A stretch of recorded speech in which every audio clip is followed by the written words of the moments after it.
Okay, good evening, everyone, and welcome to our discussion on Let's Talk Climate.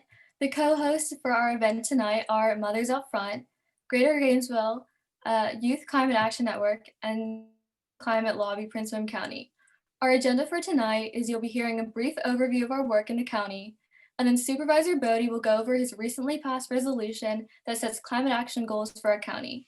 We'll kick off the conversation with a couple of quick questions, and then you'll all get a chance to unmute yourself and ask any questions you have, or if you want, you can type them in the chat.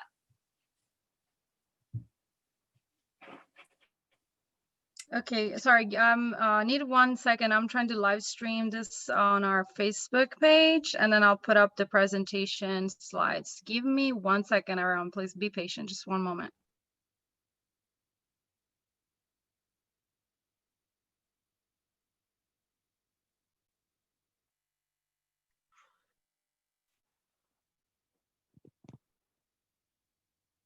And if everyone would like to share the Zoom link with your friends and family who might want to watch this, I just put the Zoom link in the chat for everyone. Thank you, Supervisor Boddye.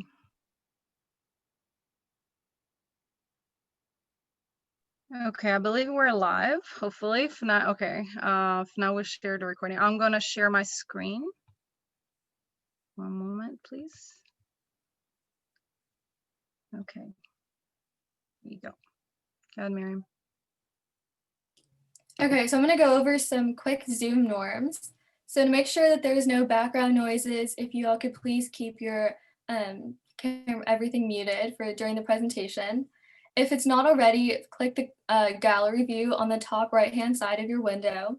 And once the discussion starts, you can click the raise hand button that you should find in the participants section, and you can ask any questions or comments that you have. If you don't feel comfortable saying them out loud, you can just put them in the chat box and they'll be answered that way. If for some reason during the event you get kicked out, you can just come back in the same way and the moderator will let you back in.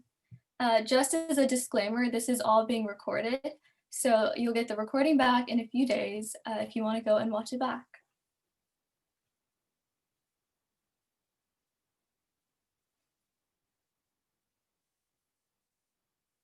Okay, so hi everyone. My name is Tiziana Bottino. I'm a Northern Virginia community organizer in Mothers Up Front.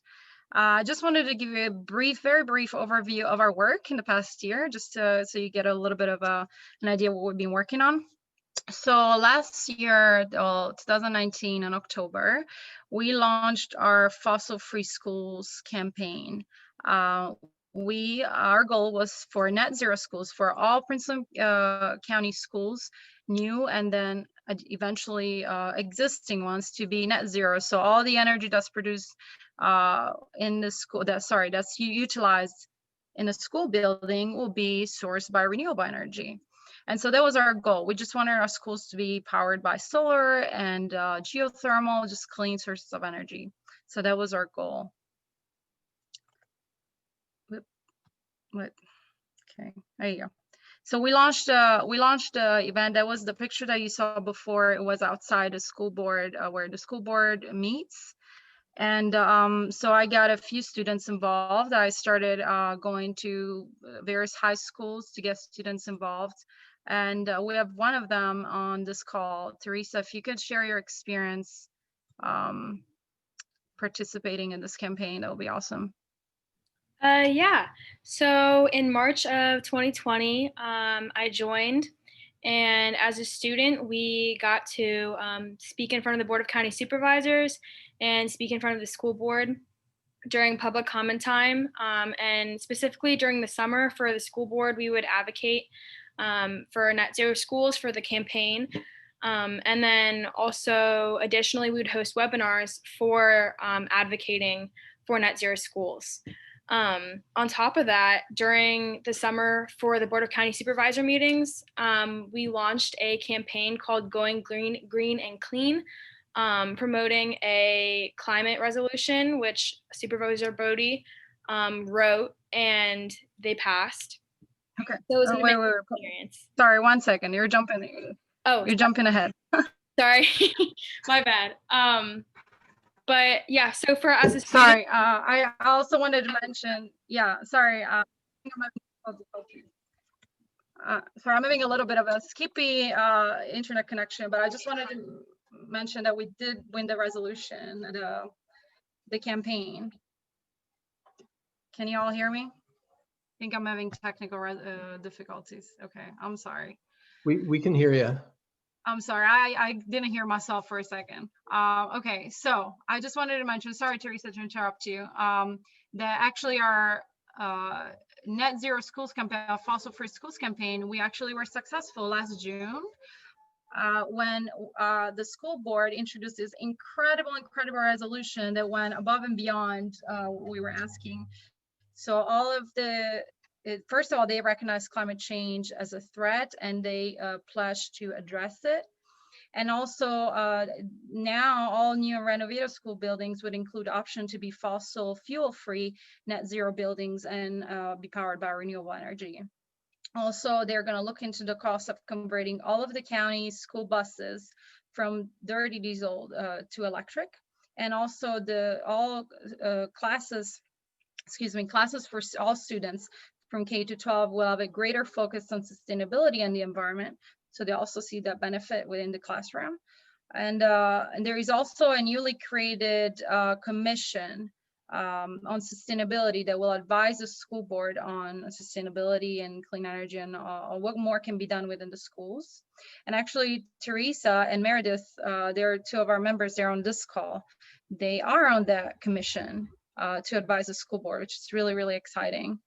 So so that was just like less than a year into the campaign. And so after that amazing success, we decided to turn to the Board of Supervisors and just go countywide. So that's what Teresa was talking about when we launched the Going Green and Clean campaign last August, I believe, where our goal is for the Prince William County to create a climate action plan, very comprehensive, to include energy, how we utilize our energy to transition to 100% renewable energy to source our electricity, that among many things, and transportation and many others. We just want to plan, because we are the only county in the whole of Northern Virginia and the whole region without a climate action plan, or Fairfax has one in the works to be completed hopefully next summer. So we just need to act, and climate change is not waiting for anyone. So that's why we created this campaign. And so last month we found our champion in Supervisor Boddye. Of course, he's on this call, and he will be speaking about this shortly. And he introduced this amazing resolution that would, for the first time ever, it's setting goals for Prince William County to transition our electricity to 100% renewable energy by 2035, for the government operations to achieve 100% renewable electricity by 2030, and for the county government to be 100% carbon neutral by 2050. And one of the main things that is very important to us is that what he also put at the end there, equity principle and environmental justice will be hopefully incorporated as part of in the comprehensive plan, which is a plan for our whole county moving forward, more like a long-term plan. And without further ado, Miriam, could you introduce our special guest? Okay, next we have our Occoquan District Supervisor Boddye, who was just newly elected last year, sorry. Please, Supervisor Boddye, if you could share Sure. more. Absolutely. So thank you so much first to Mothers Out Front, the Greater Prince William Climate Action Network, Citizens Climate Lobby, and everyone else who organized this event and agreed to put it on, and thank you for inviting me. A lot of folks may not know, but I was actually one of the founding members of the Greater Prince William Climate Action Network alongside Tiziana, Cheryl, and some other folks a couple of years back. And it's kind of amazing to be on the advocacy side of things, just as an activist a couple of years ago, and then actually be in a position where I can enact some of the changes that I advocated for just a couple of years ago. So I'm also just really, really, really happy to see so many young people and people from the school system jump in and get involved. It's always heartening for me to see that, there's people from all stripes and all walks of life getting involved in this climate fight, because guess what? Those of us who are on the younger side of the spectrum, these decisions affect us a lot longer than folks that may have made decisions before us. So it's important for every single person who cares about the future of our planet to get involved in these types of fights and these types of advocacy fields. So I wanted to say that as well. As Tiziana said, last month, we, for the very first time in Prince William County's history, passed a resolution that actually put into place real, tangible, concrete climate goals. We were the only Northern Virginia locality, as she said, which did not have one. And, we've been behind on this for years. And the reason why this sort of came about is, one, because we didn't have one, and two, more importantly, as you can all see on the screen, the Council of Governments, which were a part of the Metropolitan Washington Council of Governments, adopted a very much more aggressive, robust set of goals, not just a month before. So the entire region and the metropolitan area is taking this issue, this climate crisis, very seriously. And we are the second largest locality in Virginia as Prince William County. So if we're not playing by the same rules and we're not working towards the same goals as literally everyone else in the region, that doesn't do anything to help us really get to where we need to go.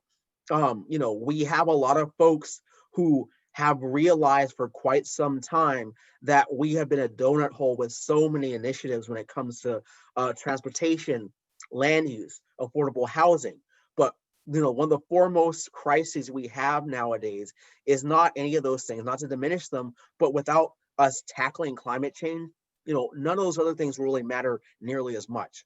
So, I talked to my colleagues on COG, I talked to my colleagues on the Board of Supervisors, and, Mothers Out Front and the Greater Prince William Climate Action Network actually went and spoke to all the other supervisors about putting something like this forward. And, coming up to when we actually promoted this, it seemed like we had good bipartisan support for it. But because of some policy differences and some philosophical differences on the board, it ended up not being a bipartisan unanimous thing. Now, that doesn't mean that I won't get their support down the road in terms of other issues when it comes to this.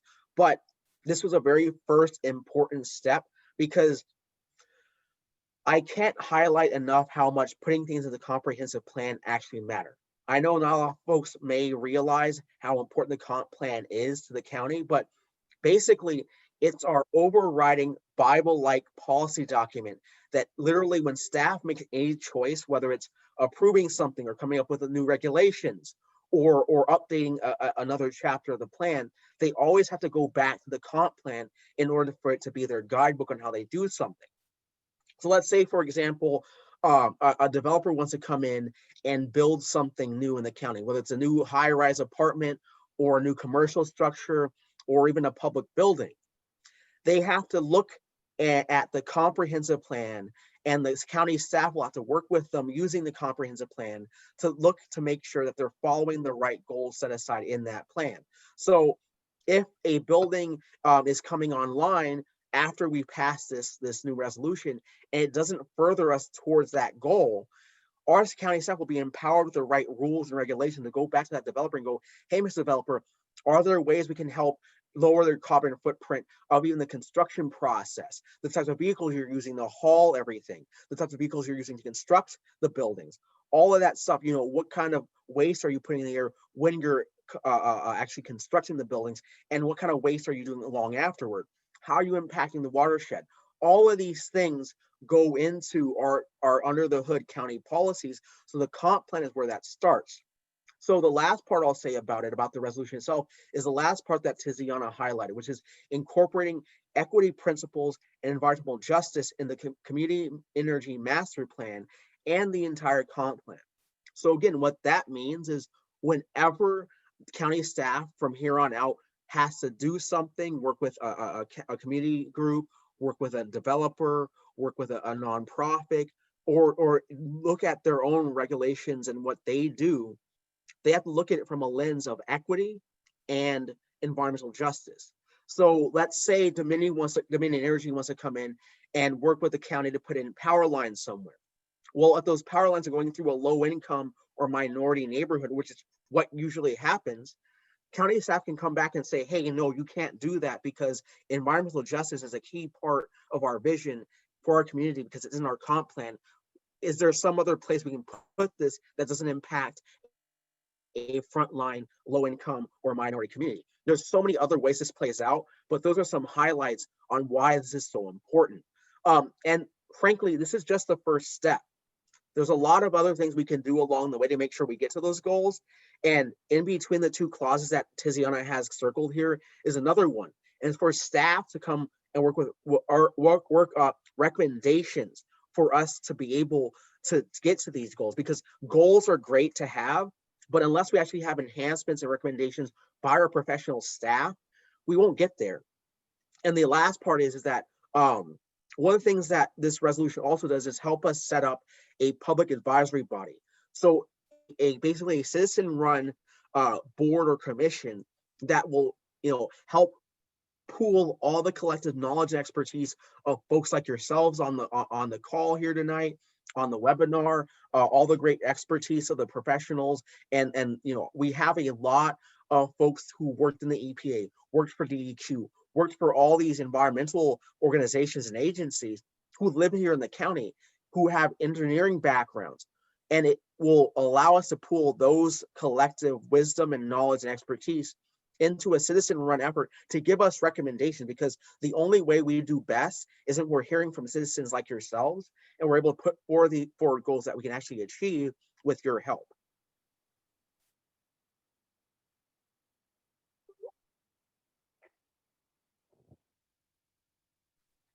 All right, well, thank you so much, Supervisor Boddye.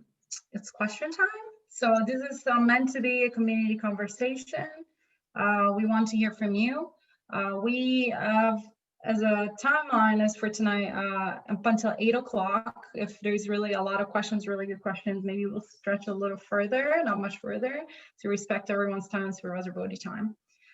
So this is how you ask your questions. You click the hand raise button by clicking participant at the bottom of the screen. And then on the right side of your Zoom window, you should see a raise hand button. And then your name will be called to ask your question. And then once your question has been asked, we will lower your hand, so to speak.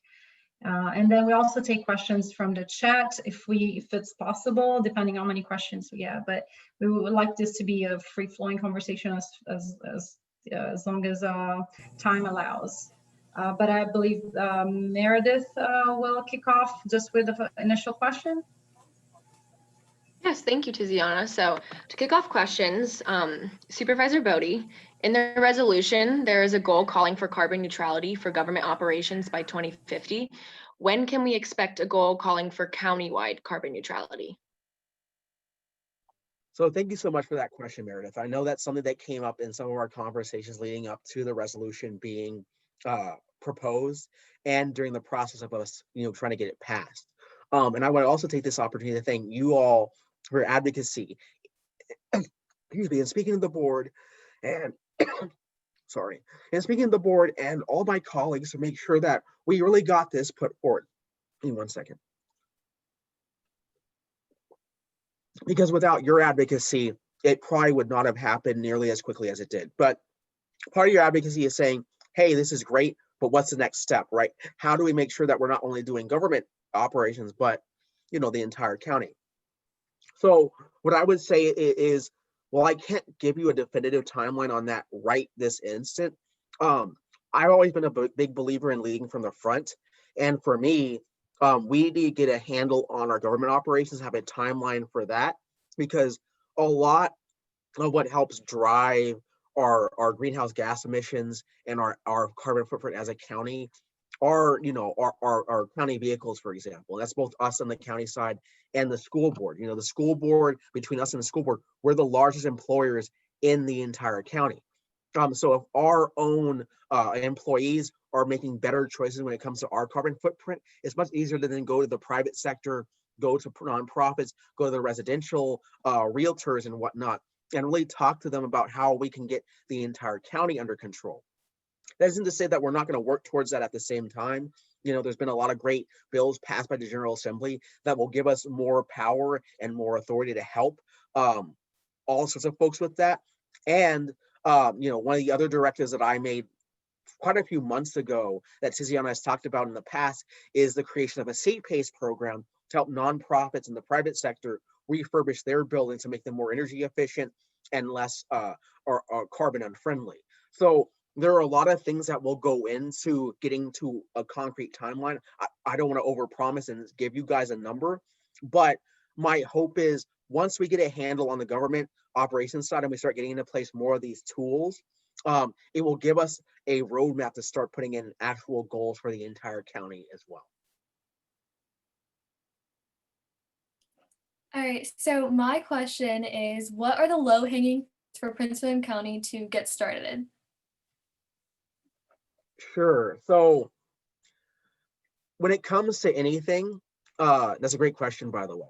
When it comes to anything, you can't really start achieving goals until you know where you stand, right? So we need a baseline of where we are in terms of inventory, in terms of greenhouse gas emissions, how much of that is us as a county government versus residential and commercial sources, how much of that is school division, how much of that are things that are completely within our control, and frankly, how much of that stuff is easily fixable within the next 1 to 5 years, right?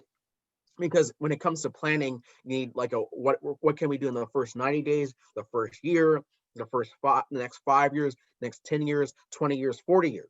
But in that first segment, that 1 to 5 years, what can we really do?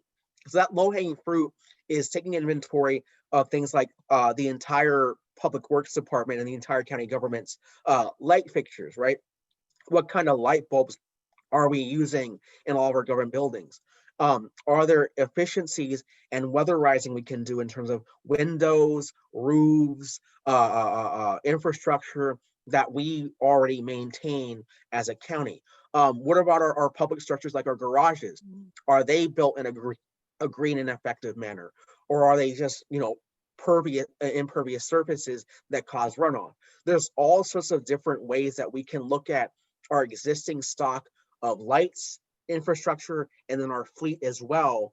And as we start to look at all of that inventory, we can really look at how can we then start transitioning all those things into more renewable sources, hybrid sources, electrified sources, and really tamp down on those fossil fuel sources and really holistically look at things as they age out, because we already have a running inventory of when our vehicles, our structures are going to start aging out and need to be refurbished or even replaced. And so that's the time to start saying, when we replace or refurbish these things, how are we putting into place replacements that are either carbon neutral or at least hybridization or more energy efficiency. So even our things that are based on fossil fuel infrastructure is a lot less consuming of that fossil fuel energy. And the last thing I'll say is, someone just mentioned in the chat, looking at other localities, you know, we don't have to reinvent the wheel here. Fairfax, Arlington, Alexandria, even Loudoun, all of them are a little bit further along the process, and they may have areas where they try to do something and it didn't work for them, or they may try something and it worked, or it could work a little bit better. So we are definitely reaching out to them to see what kind of our roadmap should be in order to do that. Okay, so next question is from Randy and Trish Freed. Hey, thanks. Thanks Tiziana and crew for co-hosting this and getting it all organized. And thanks Supervisor Boddye for your leadership on this issue. I have, I guess, 4 points I'd like to make, and the last 2 will end up being teed up as questions. So I guess the first 2 points really relate to some themes that you have just sounded. And I guess I wanted to say that based on some conversations with my colleagues with the Prince William chapter of CCL, you know, we're thinking that it's very important to create early momentum and get off to a fast start and make sure that the budget process creates space for this resolution, and that you have some staff who actually have the time and authority to pursue it. So that's really important and needs to happen quickly. A second category is to take fast action to get the low-hanging fruit. That was the topic of this last question, and a great response. I think that in addition to the counties that you mentioned that are leaders in the metropolitan Washington region, Montgomery County also has done a lot in Maryland, and we can look to them for a bunch of analysis and a lot of hard work that could give us a real good head start. So that leads me to the third and fourth points, which will lead to questions.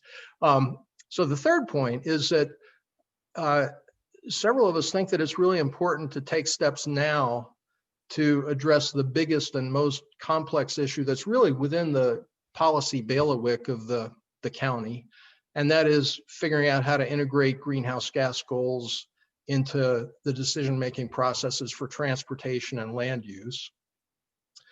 And the fourth point is that I think it's very important to incorporate land use change, and forestry into the greenhouse gas inventory.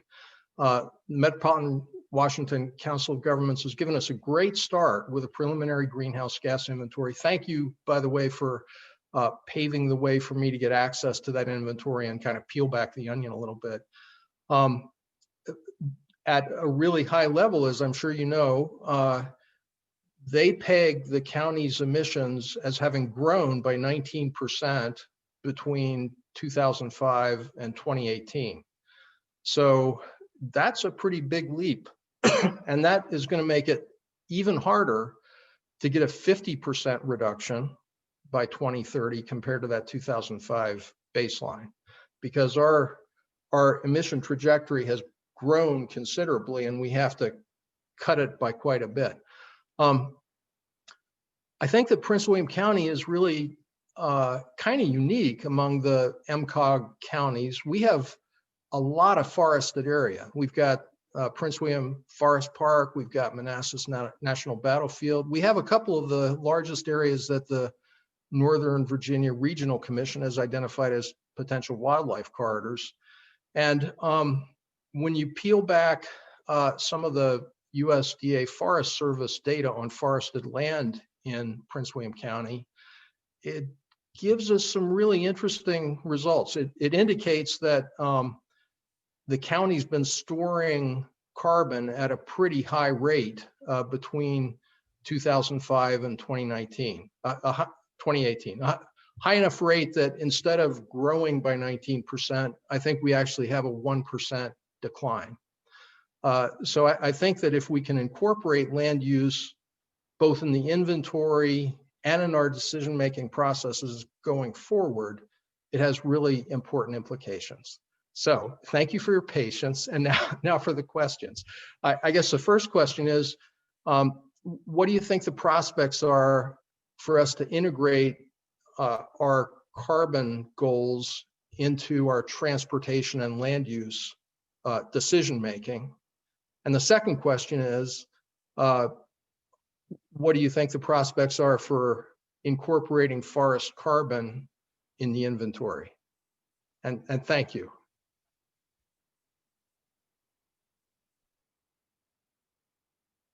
You're still muted, Supervisor Boddye. Do that for that.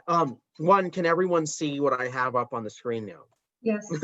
Which is the greenhouse Yes. gas emissions that you're referring to, Randy. So I appreciate you helping to zero me in on that from COG, because it really illuminates where we have been and where we're going. I know this is sort of a lot of information to take in immediately, but what I have on the screen right now is our greenhouse gas emissions from 2005 until 2018. We have, as you can see, by and large, one of the largest contributors is transport and mobile sources, residential energy, commercial energy, which has grown significantly in the past 15 years. And not so much, but it's still rising a little bit, is, process and fugitive emissions. Now, so as you can see, our emissions have grown quite a bit over the past decade and a half. And our outputs, you can see that the percentages here. Residential energy has actually gone down as a overall percentage recently, or the past decade and a half or so, but commercial has gone up quite a bit. Now, rail transportation is a little bit of an anomaly because they were tracking it a little different way over the past decade and a half, but it has grown substantially. Septic emissions, all this stuff, a lot of this stuff has grown a little bit, either a little bit or quite a bit. And then you come out to 19% as, usage increases. So, and then we have inputs, obviously. So this is a lot of really nerdy information, but I'm glad you brought it up, Randy, because obviously, like I said before, the only way we can actually start to make progress is if we get a good handle on where we currently are. And the good starting place for that is the information that COG has already gathered on Prince William County, and where and how we can start looking at this low-hanging fruit on getting this done. Now, I will tell you that I have already started work through NVRC, the Northern Virginia Regional Commission, which I'm a Prince William member of, on partnering with SoulSmart. I know that Tiziana helped link me up with Solar Tribe as well, start looking at solar panels and other ways to improve efficiencies on the county level. SoulSmart, back to NVRC, will allow us to piggyback off of some of the Fairfax and other jurisdictions, RFPs and contracts to help streamline the permitting process for residential and commercial businesses to start putting solar panels on their buildings and really start to get the work done, not only on a county level, but community level as well. But to go back, Randy, to your bigger, meatier question of linking land use, transportation to these greenhouse goals and these carbon neutral goals and these energy efficiency goals. I love that question because it peels back a lot of things that I've been doing as a supervisor that may seem disjointed on first brush. Many folks may or may not know this, but back in July, I made a staff directive to have staff look at ways to empower our planning commission to look at transportation projects as well. Now, for folks who don't know, our planning commission is a citizen-run, appointed position commission by the supervisor, 7 for each magisterial district, and a chair, and an at-large position made by the chair, Ann Wheeler, that looks at every land use case that comes before us, before it gets to us. So those are special use permits, those are rezonings, those are amendments to the comprehensive plan that deal with land use. Anytime that someone wants to change something on the current land use policy of the county, has to go through the planning commission first, and then it comes to us. Now, to me, it always seemed weird that that very same commission was not looking at transportation projects, because as everyone knows who lives around or in the county, or works in the county, we have a lot of road projects, a lot of transportation projects, a lot of infrastructure projects that are related to transportation, bike lanes, trails, all sorts of stuff, but our planning commission never looks at it. So I said, hey, county staff, go back and look at ways we can empower the planning commission to really look at transportation and land use as a interwoven, wedded thing, as opposed to just one or the other.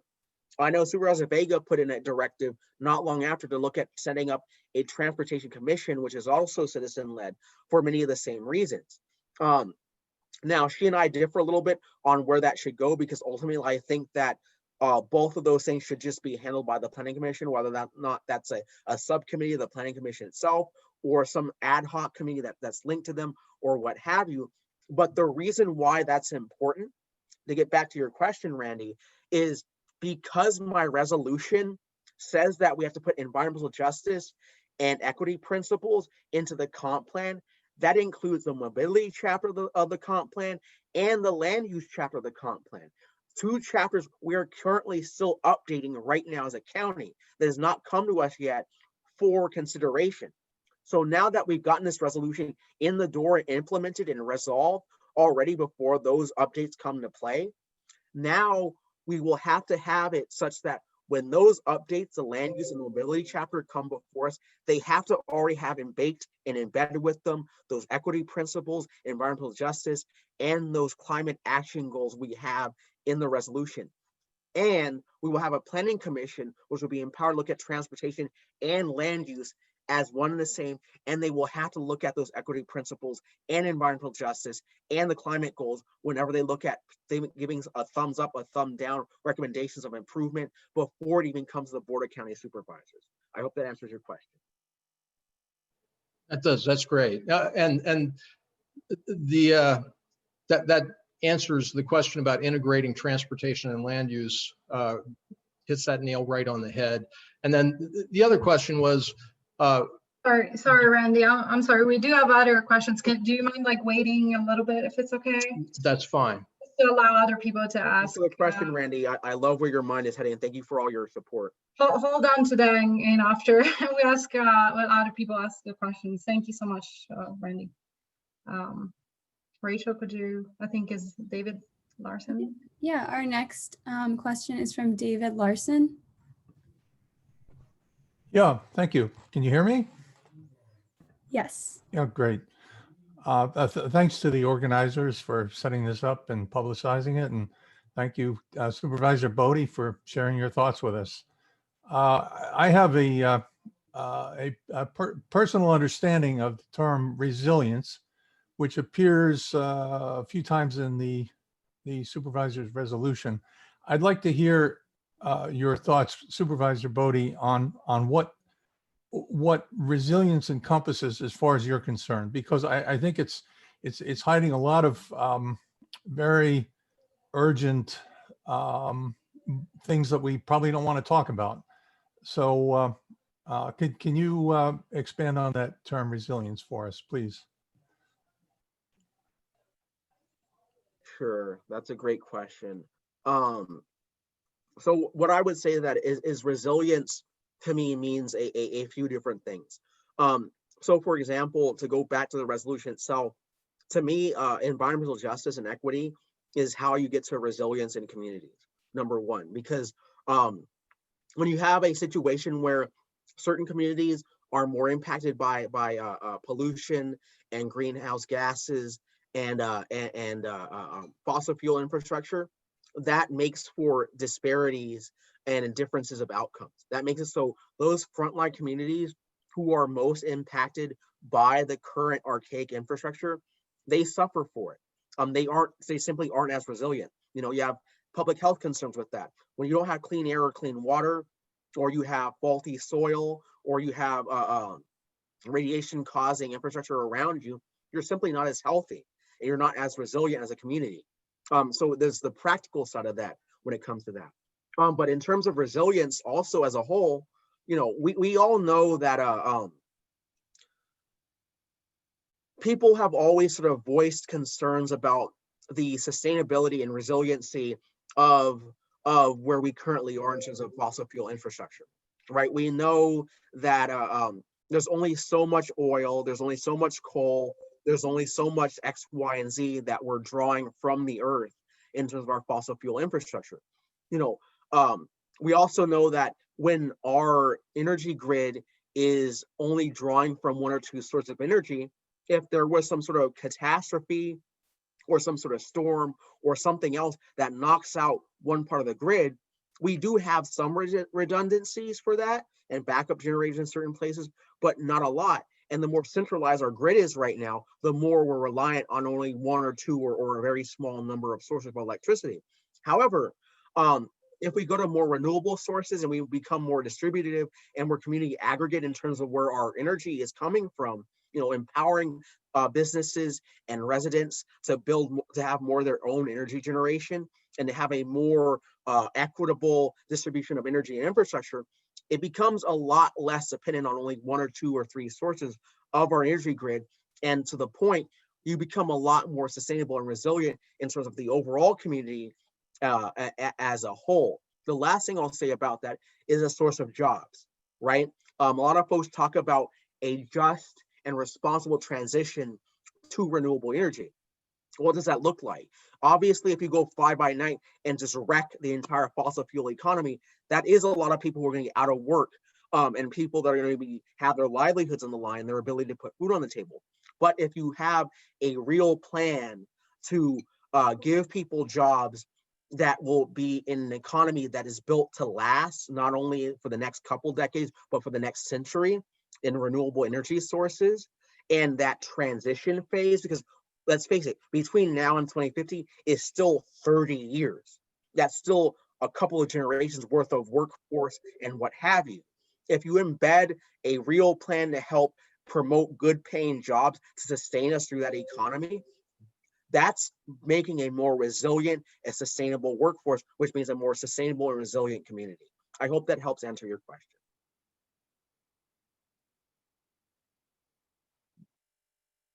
Can I have just a follow-up on that?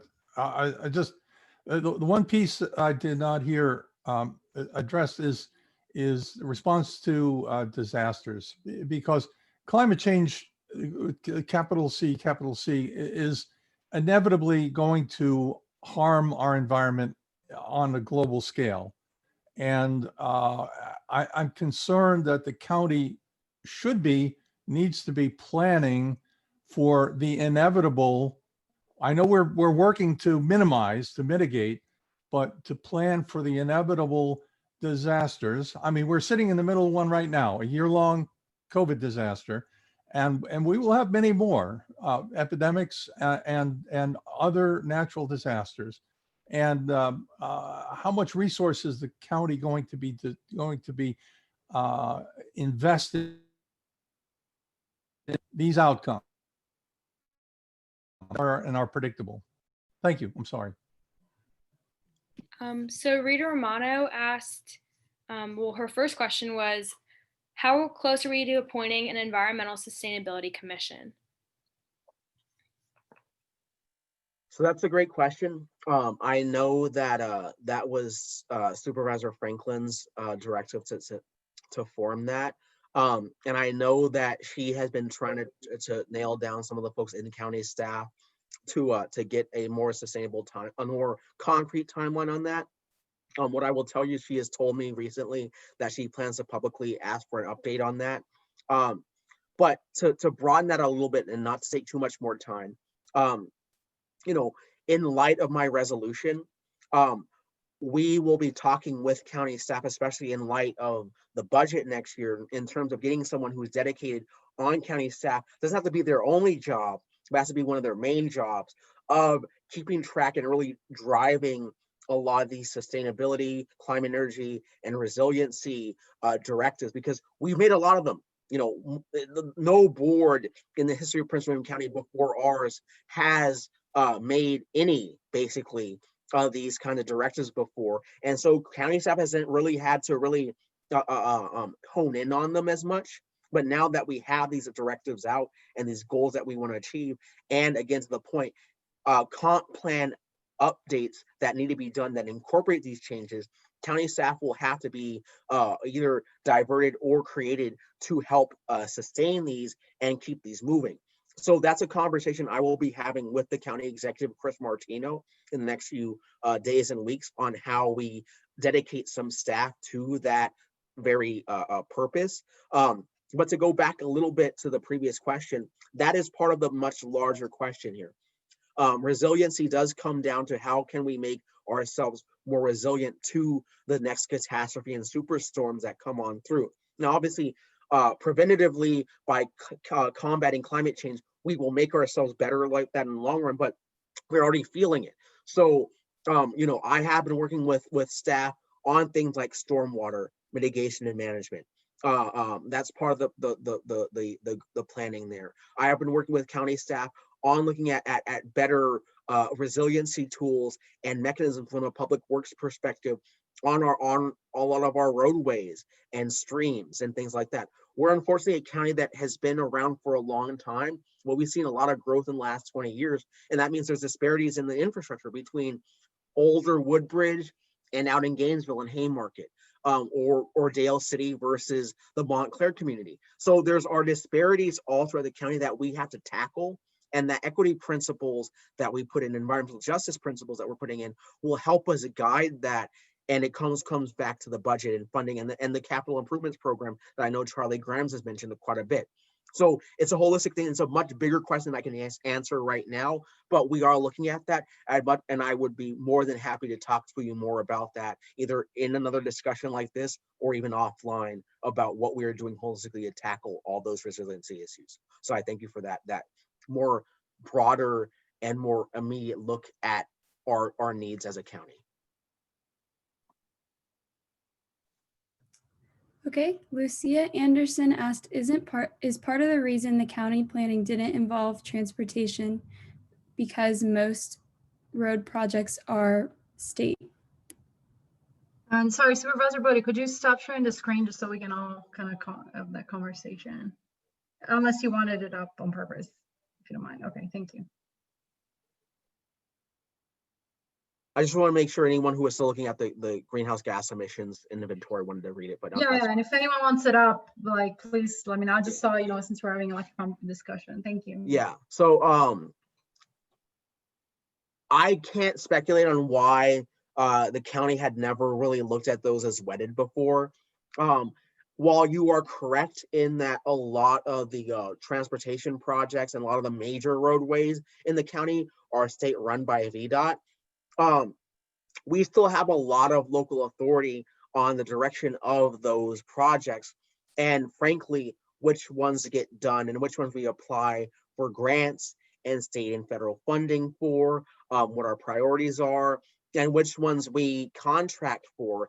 And basically, soup to nuts, almost everything you can think of in terms of a transportation project, even if it's just roadways, but even beyond roadways, we have a lot of leeway and authority over how that works out.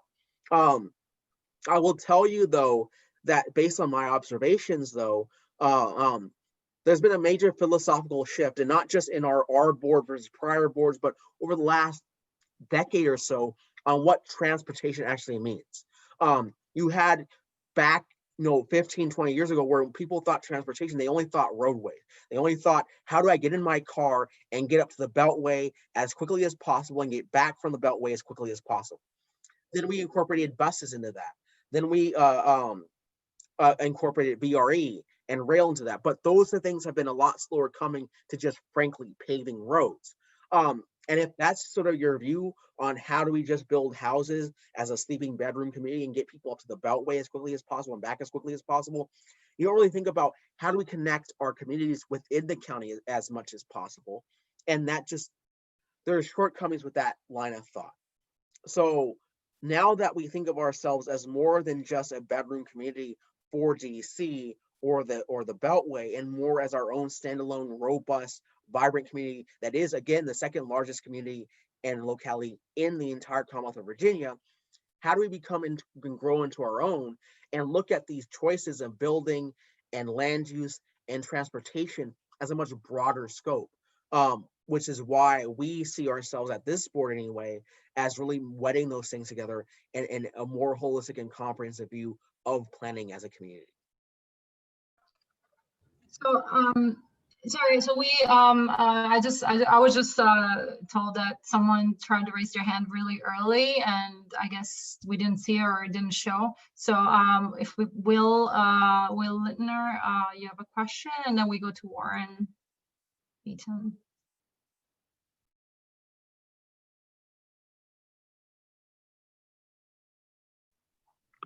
Will, you're still on mute. You're muted.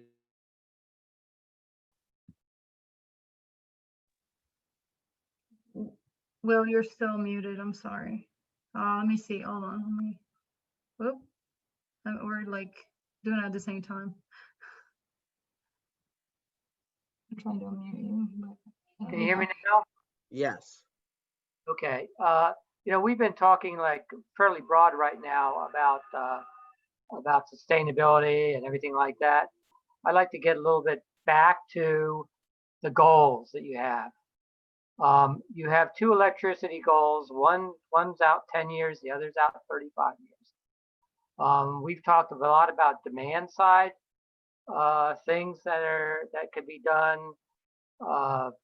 We talked a little bit about trees and things like that. But what you have here is basically the first two goals are purchases of electricity or some type of electricity supply. And I haven't heard a thing yet about actually creating demand, electricity demand, and working through the utility companies to actually get renewable energy for our county operations.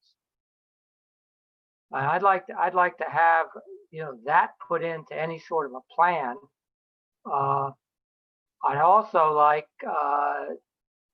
you know, that kind of thing to actually drive demand if for people who are putting up renewable energy projects, even if they aren't in the county. We have two big suppliers of electricity in this county, as far as I know. One's Dominion and one's Novak. Both of those entities are buying electricity. And if we can like transmit that to our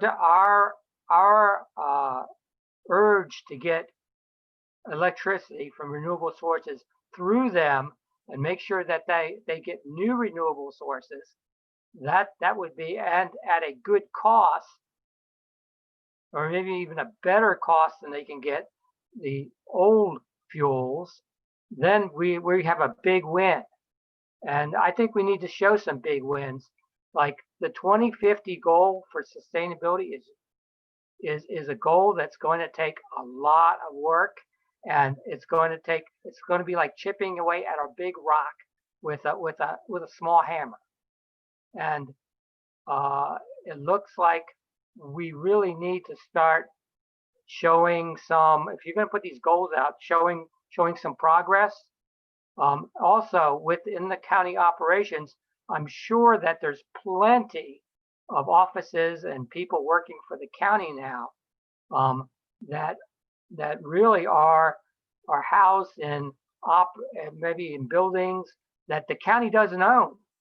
And so that's another thing that can be done, is basically in those leases, and they're probably full what's called full service leases, having those leases, the lessors buy the electricity that's renewable for housing the county employees.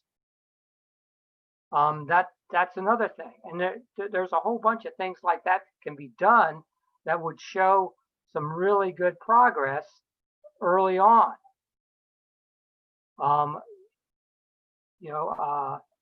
That, and with the developers, you talked about developers earlier. If the developers, they need electricity for all their projects. If you put pressure on them to get work through those companies to get renewable energy for our electricity, then that would be great too. And especially if those were from new renewable energy projects. Whether those projects are, it'd be best if they were in the county, or the supply was in the county. But if it's not, then the next best thing is if it's in Virginia, and the next best thing beyond that is if they take it from the bigger grid.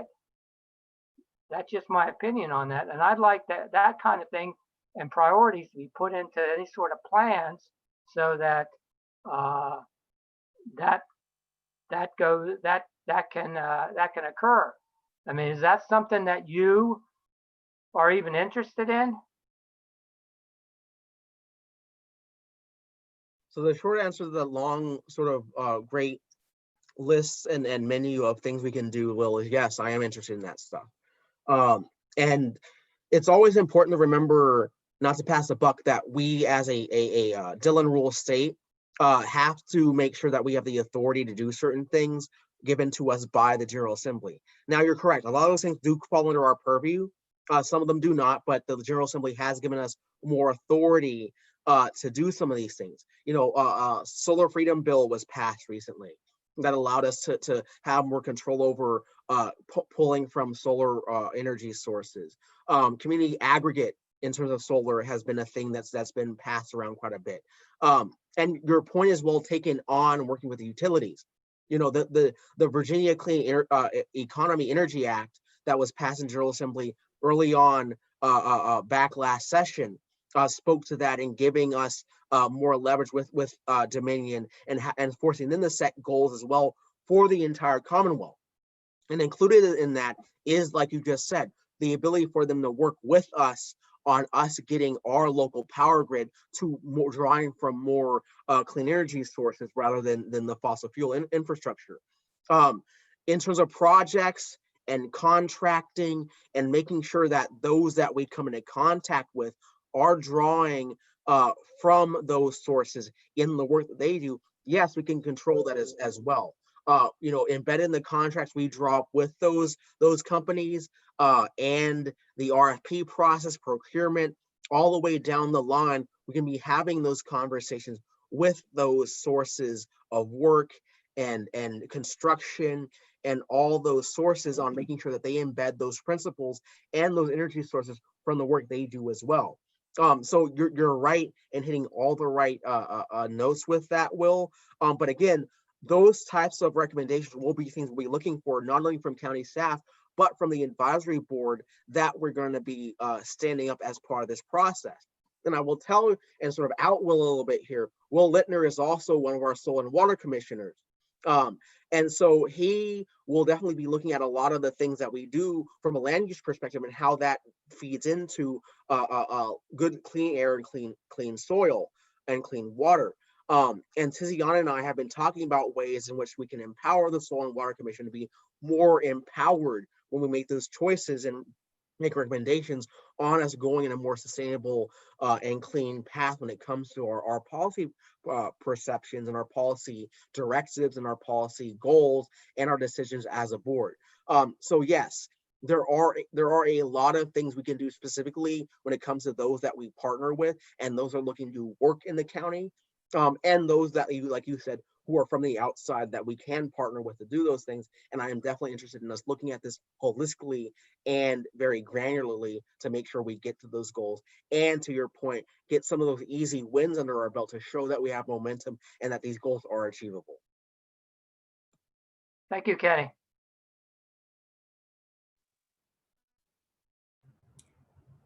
Okay, our next question is from Warren Beaton. And just before, sorry, you start, I guess we'll take the last two because believe it or not, it's already 8 o'clock. It goes so fast.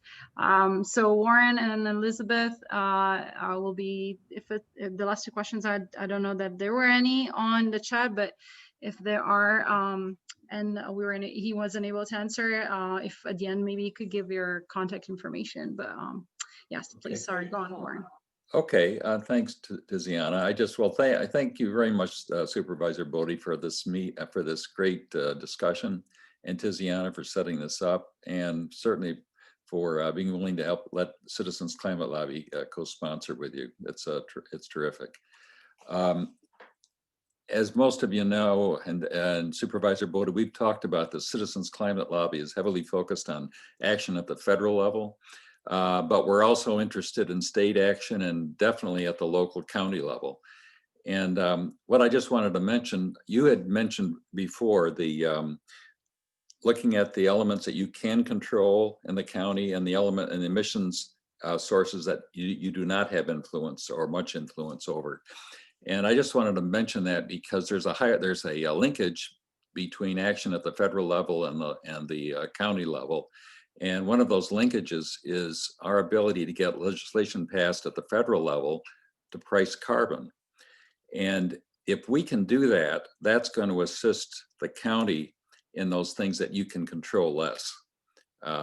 Consumer behavior, for one. And we just to let you know, we just completed a study. It's a peer-reviewed study by Columbia University of the House Bill 763 that we've talked about. It shows it would reduce CO2 equivalent emissions about 90% below current 2005 levels by 2050, or 100% reduction in CO2 to net zero by 2050. So we're just throwing out the question if we can just can be discussed later, but we are hoping that if we can get that passed, or if we can get endorsements from the local, from you or the Board of Supervisors, that helps us go to our congressmen, members of Congress in the district, and to the senators and say, look at for the support this bill has in our local area, and helps them to endorse and support the bill in Congress. So that's kind of the linkages, the political linkage. There's the emission linkage on that activity that could help the county get have some influence on the uncontrollable elements of the emissions. And I guess my final question is, could we talk about that sometime to see if that's something that you would be interested in, supporting that bill or endorsing it? Absolutely, Warren. And just for, we had someone in the chat asking, can you repeat the bill number? It's House Bill HR 763. It's called the Energy Innovation and Carbon Dividend Act. And what it does is put a fee on carbon at the well, mine or port, and carbon-based energy. And then those fees are refunded entirely to households with there's about 4% that it costs the IRS to administer it. So every month, everyone gets an equal size check. Bill Gates gets the same size check as any of us do. And so anybody that's hurt by the higher cost of energy, about 61%, which tend to be the lower income strata, are maintained, and their after-tax income is maintained or improved in the case of the poor, versus no bill. So it's a progressive bill, and it also is probably, from our viewpoint, the most powerful single thing we can do to cut emissions in the US. I appreciate that, Warren, because I, as someone who is a very big believer in the marketplace and linking private sector to good policy, I think using the market and market principles and capitalism for good is something that we should be doing. And this is one of those ways in which we link the economy to good policy and good climate action. So your point is well taken. A little bit, just to dive into that a little bit more in terms of your advocating for us to use our platforms as supervisors, to the federal especially level, but also the state, to make those linkages possible. I'm all for that. Great. I'm sorry. Go on. Were you asking me what specifically, or? No, I'm just saying I'm all for that. I was just going to say, I'm more than happy to talk to our congressman people, especially those that represent Prince William, Congressman Whitman, Congressman Connolly, and Congresswoman Wexton. I know that Congressman Connolly in particular has even back 4 years ago entertained the idea of having a climate summit. After the 2016 election had, that gone a different way, to talk about those issues, because we are unique in where we're positioned as a community where, we feed into the federal workforce, we feed into the metropolitan area, so it behooves Congress and our federal partners to look at us as part of the same ecosystem when it comes to driving forward these climate issues. So I'm all for doing that. I've advocated in Congress and in Richmond for various initiatives, both in and outside the climate and in clean energy arena. So I'm more than happy to have those conversations with you, CCL, and others on how we can collectively advocate for specific bills, but also broader policy principles that help us create those linkages and leverage our authority as local bodies to give our Congress people more leverage in their deliberations as well. One last question. Maybe there's something down the road where, by tying in the effective carbon pricing on the county's emission levels, would be something that could be linked into the strategic plan for the county. Absolutely. And just to touch upon that part a little bit, we are in the latter phase of updating the county's strategic plan. And like I said, we're also in the process of updating the parts of the comprehensive plan. And because of the advocacy of folks that are on this call, including yourself and Tiziana and others, sustainability and clean energy and environmentalism is going to probably be, no, I don't say probably, it is going to be in the new strategic plan for 2021 to 2024. And that hasn't been done before either. That is not currently a goal in the current strategic plan, but because of you all, it will be. And part of that will be looking at initiatives like carbon pricing, things like that as well, which has never been part of the conversation before. So those are definitely things that we want to talk about and put into our. Well, that's great. I hope we can follow up with you later on that. Thank you very much. Last question was Elizabeth Short. Yeah. So my question was, how specifically do y'all plan on tackling the environmental injustice in Prince William County? And like what kind of a timeline would be to kind of make sure that those people that are more heavily affected are like taken care of, if that makes any sense.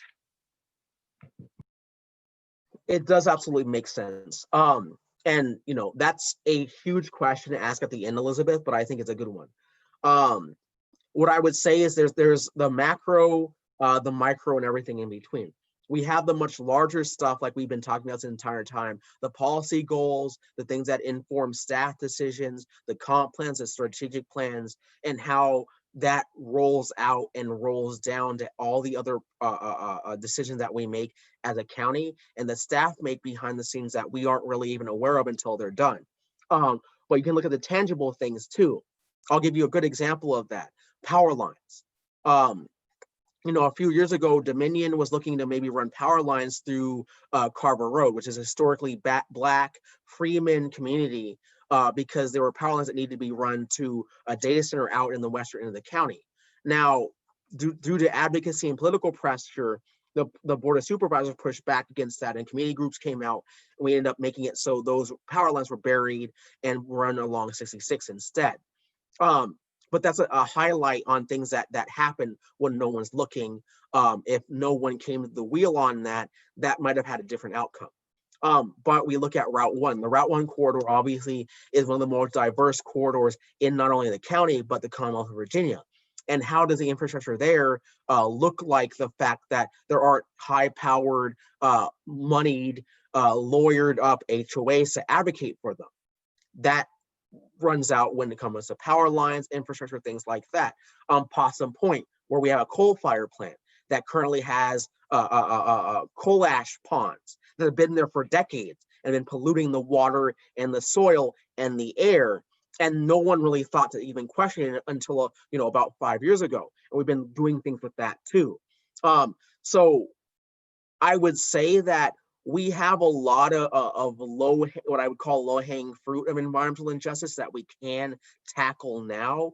And those are some examples of those that will take, only a couple of years, maybe 3 or 4 years to take on and really advocate for. But in terms of the holistic part of this, it's going to take a much larger look. Like I said, we are in the process of looking at our land use policies and our land use chapter of our comp plan. But that doesn't necessarily look to us actually taking a real world look at the entire community and seeing where those environmental injustices exist. Where are the communities that have power lines running through them? Where are the communities that are next to parts of the watershed that aren't performing well in terms of our watershed policies? I live in Lake Ridge, the western part of Lake Ridge near Westridge. And, Lake Ridge Park, we did a water quality assessment of it last year that I partook in. And although there is a decent ecosystem there, there's still a lot of water issues in that area. And I'm sure that folks like Tiziana and Will Littner, who spoke earlier, could speak to that a lot more intelligently than even I could. But where are we looking at those issues and how do they play out in those frontline communities? Now, I can't give you, unfortunately, a good concrete timeline now on when we'll tackle every single one of those issues, but I will tell you that this board, at least a good majority of this board, has made looking at those issues a priority, and we'll be looking at how do we put our money literally where our mouth is in budgeting to look at those issues in not only the short term, but the long run. So it's going to not take, overnight, but it is something that we're looking at in the next budget cycle and in the next 5-year plan and the next strategic plan and the comp plan to really look at those goals on a 1-year route, a 5-year route, a 10-year route, a 40-year route, so that at the end of the next 10 years, we will see progress made and those frontline communities more shored up and restored in a way that looks more equitable to the entire community. Thank you. Okay, I'd like to take the time to thank Supervisor Boddye for coming here today and championing our climate action. And I'd like to thank everyone who attended and everyone who asked questions or comments. If anyone's interested, there is a general meeting next week on December 14th at 7 p.m. to celebrate the victories and to also learn how to get involved. If you still have any more questions or comments, you can email the Mothers Out Front committee organizer at the email listed on the screen. And thank you all for coming and have a good night. Thank so you much, all. everyone. Thank you I so much, also- Supervisor Boddye. No, thank you, Tiziana, and thank you everyone else for your very great questions. This has been a very great session. This hour has flown by, and I put my email address, my official county email address in the chat for those who are watching. It's kboddye, K as in Kenny, BODDYE at pwcgov.org. That's kboddye at pwcgov.org, and more than happy to continue this conversation both offline and another discussion like this. Thanks so much, everyone. Have a great night. Thank you all. Thank Have a you. good night. Thanks. Bye-bye. Bye, everyone.